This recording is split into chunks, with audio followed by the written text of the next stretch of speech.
Today, we're doing a deep dive into, well, an extraordinary athlete from the world of horse racing. So our mission here is to really explore Taiki Shuttle's amazing journey. We're going to unpack what made him unique, look back at those key races. The ones that made him a legend. Right. And try to understand his impact, both on the track and afterwards in his retirement. We've dug into quite a bit detailed accounts of his birth, his training, those really exciting race finishes. Nail-biting stuff sometimes. Totally. And even his later life and retirement, which is quite touching. You'll find some genuinely surprising things in there, I think. Well, he kind of defied the early odds, didn't he? He definitely did, and carved out this unique legacy in Japanese racing and even beyond. Absolutely. So let's get into it, right from the start. Taiki Shuttle's origin is actually pretty international. Kind of interesting given his later career. Yeah, it is. Born in the U.S., 1994, then spent time in Ireland. Developing, I guess. Yeah, exactly. Before finally landing in Japan around mid-96. And his breeding, well, it was top-notch. Sired by Devil's Bag. Right. And out of Welsh Muffin. Her sire was Caerleon, who was, very accomplished. So, quite the journey even before he raced. He certainly had one. And the people around him were significant, too. His trainer, Kazuo Fujisawa, highly respected. And his main jockey, the legendary Yukio Okabe. Mm-hmm.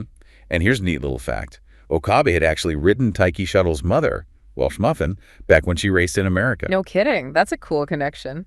Isn't it? There was just one exception. Norihiro Yokoyama rode him for a couple of races in 97 when Okabe wasn't available. Okay, so you'd think with that pedigree and team, he'd just explode onto the scene. But it wasn't quite like that, was it? No, not at all. He actually had a bit of a stuttering start. He kept failing his gait tests. The ones they need to pass to be allowed to race. Exactly. And that pushed his debut way back to April of his 3-year-old season. So he missed the whole 2-year-old, the juvenile program. Completely missed it. Yeah. Which must have been pretty frustrating for everyone involved, a real hurdle. Yeah, that can be a big setback, missing that early development and race experience. It really can. But, once he finally got through those tests and onto the track, yeah, wow, he found his groove incredibly fast. How fast? Won his debut, the dirt maiden race, so his first race on dirt against other non-winners, won it easily. Okay. Then followed up straight away with a win on turf at a mile, and then a really close second in a 1,400-meter race. You could see the talent was there. Right. The competitive edge was definitely showing. Mm-hmm. And then, come the autumn of 1997, something really clicked into place. He just accelerated. How? He bounced back really strong, took the Unicorn Stakes, which is a G3 dirt mile. Yeah. These G ratings, G1 is the absolute top. Gotcha. G3, then G2. Exactly. Then he won the Swan Stakes, a G2 on turf, but it was what came next that really announced him. Okay, the big one. The big breakthrough, the 1997 Mile Championship, his first G1 win. And he did it in style, powerful, ran from the front, won by 2 lengths. That's a solid margin in a G1. It really is. Shows dominance. And he didn't stop there, did he? What he did right after was, well, pretty much unheard of. Totally unprecedented. He immediately stepped down in distance for the Sprinter Stakes. Yeah. And won that too. So winning the top mile race and the top sprint race in the same year. Yes, a same-year sweep.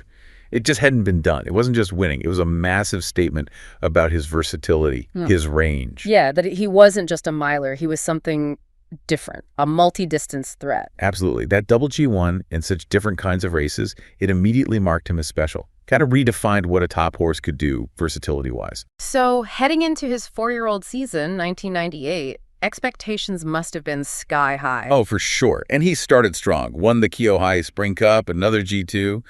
Just carried on his winning ways, setting things up nicely. And next was the Yasuda Kinnan, right? Which was supposed to be his farewell before heading overseas. That was the plan. But the conditions that day, just awful. Heavy rain. The track was basically a swamp, a real quagmire. Tough conditions for any horse. Incredibly tough. Yeah. But Taiki Shutter, he just handled it like it was nothing. Beat Oriental Express, who'd won the Hong Kong Derby, by over 2 lengths. Wow. So he could handle anything underfoot, too. Seemed like it. Just showed his class, whatever the surface, however tough it got. Okay, so then came the really big one, the international test, France. The Prix Jacques Lemarrois. Yeah, one of Europe's absolute top mile races. And a new challenge for him, too.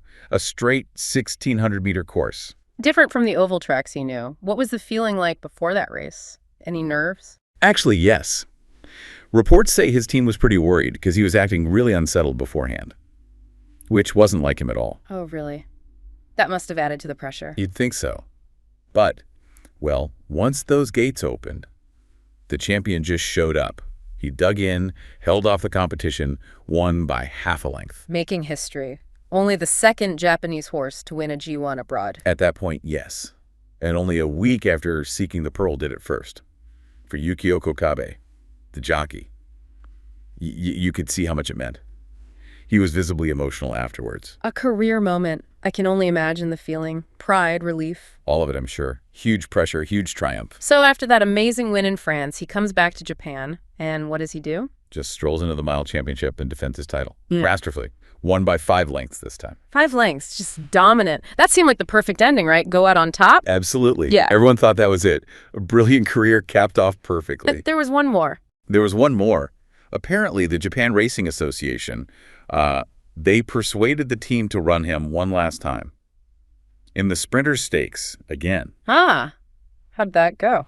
Well, the reports from that time suggest his enthusiasm wasn't quite there anymore. He was supposedly carrying a bit more weight. Training was more relaxed. Not ideal preparation. Not really. And it showed, I guess. He finished third, a close third, but still third. So that third place, what did it actually mean in the grand scheme of things? It kind of messes with the narrative, doesn't it? It does, a little. Yeah. It meant he didn't have a perfect record of always finishing first or second. Okay. And it also meant he just missed out on being outright second on the all-time list in Japan for consecutive top 2 finishes. So, yeah, a little bittersweet. The what-if question definitely hangs there. Yeah, that single third place. It's funny how one race can spark those debates, isn't it? Even with such an amazing overall record. Exactly. It shows how high we set the bar for these champions. But let's be clear. His record was still phenomenal. 13 starts, 11 wins. Incredible strike rate. It really is.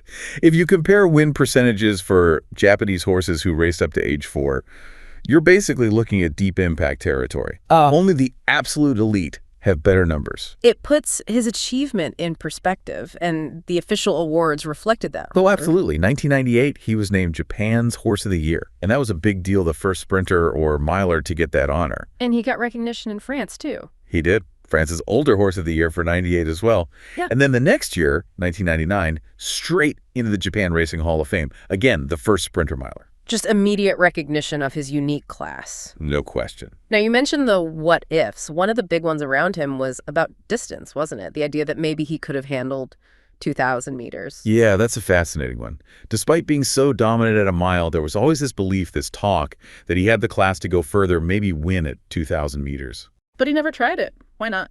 Mostly, it seems, down to rules and timing. Back then, foreign-born horses like him couldn't run in the Tenno-Sho Autumn, a major 2,000-meter race. Ah, okay. That explains that one. And other potential targets just didn't line up well with his main schedule, which was focused on those G1 mile races and sprints. Were there any specific race people talked about? There was some buzz about him possibly running in the 1998 Mainichi Kan. That's the famous race won by Silent Suzuka in that incredible front-running style. Wow, that would have been a clash. Wouldn't it? But yeah, it never actually happened. Just one of those great racing what-ifs. So after that amazing racing career ended, he moved on to the next chapter, stud duty. How did that go? Pretty successfully, actually. He definitely passed on his talent. He sired G1 winners, notably mile winners, on both turf and dirt. Any famous names? Yeah. Win Kluger, who won the NHK Mile Cup, All right. and Meisho Bowler, who took the February Stakes, a big dirt mile G1. So yeah, he made his mark as a sire too. His impact continued through his kids then. Definitely. And then, after his stud career wound down, he retired from breeding in 2017. And his story took another turn. What happened then? He was entrusted to the MPO Retirement Horse Association. And there, he kind of took on this new role, became an ambassador, really. An ambassador? How so? He was a foster horse, helping to promote the welfare of retired racehorses. He did this alongside another well-known retired star, Meisho Dodo. Is actually a really wonderful part of his story. That is great. A champion giving back, even in retirement. Exactly. Continuing to contribute in a really meaningful way, beyond just racing or breeding. And it sounds like people really held on to their affection for him, even years later. Oh, hugely. His old trainer, Fujisawa, apparently used to send him special feed, especially during the pandemic when visits weren't allowed. Little things like that show how beloved he was. Not just as a racehorse, but as Taiki Shuttle. Precisely, as an individual. And his story eventually came to a close. Yes, peacefully. on August 17th, 2022. He passed away from heart failure. He was 28. A good long life for a horse. Oh, a very good age. Yeah. And by all accounts, his final years were really peaceful.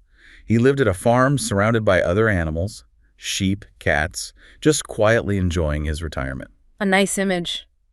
A full life, from the racetrack roar to that quiet end. It really paints that picture, doesn't it? So, looking back, Taiki Shuttle's story, it's just this amazing mix, isn't it? Brilliance, obviously, but also that versatility and just, well, charm. Absolutely. Dominant in Japan, a conqueror abroad, cemented as one of the all-time great milers. And what's really interesting, as you said, is how he crossed disciplines. Mastered the mile, mastered the sprint. And then even found that purpose later in life, advocating for other horses. His class just shone through, didn't it? On the track, in the breeding barn, and even just, enjoying his retirement. It really ensures his legacy lasts. No doubt about it. It's a legacy that will definitely endure for generations. Thank you so much for watching. If you enjoyed this video, please like and subscribe for more. Check out our other videos for more stories you might enjoy.